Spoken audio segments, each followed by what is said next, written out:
বজ্রপাতে পটুয়াখালীতে ৪ জন সহ ৪ জেলায় ৮ জনের মৃত্যু হয়েছে।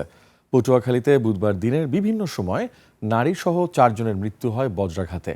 পুলিশ ও স্থানীয়রা জানায়, দুপুর ১টার দিকে কলাপাড়ার তারিকাটা গ্রামে খেতে কাজ করার সময় জহির উদ্দিন, দুপুর ২টার দিকে গরুকে ঘাস খাওয়াতে যাওয়ার সময় পূর্ব চাকামাইয়া গ্রামের সেতারা বেগম, একই সময় মাঠ থেকে গরু নিয়ে আসতে গিয়ে শান্তিপুর গ্রামের খালেক হাওলাদার এবং সকাল ৯টার দিকে মাঠে গরু বাঁধতে গিয়ে রাঙাবালির চরগঙ্গা গ্রামে সৌরভ মজুমদারের মৃত্যু হয়।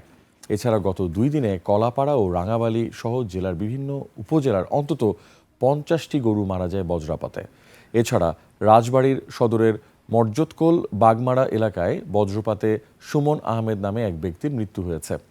অন্যদিকে জামালপুরের ইসলামপুরে আলাদা ২ বজ্রপাতে শামীম মিয়া ও সাগর ইসলাম নামে ২ জন নিহত হন। শামীম মিয়া মাছ ধরতে গিয়ে এবং সাগর ইসলাম সড়ক নির্মাণ কাজের সময় বজ্রাঘাতে মারা যান। এছাড়া ময়মনসিংহের তারাকান্দায় মাছ ধরতে গিয়ে বজ্রপাতে সাদ্দাম হোসেন নামে এক যুবকেরও মৃত্যু হয়েছে।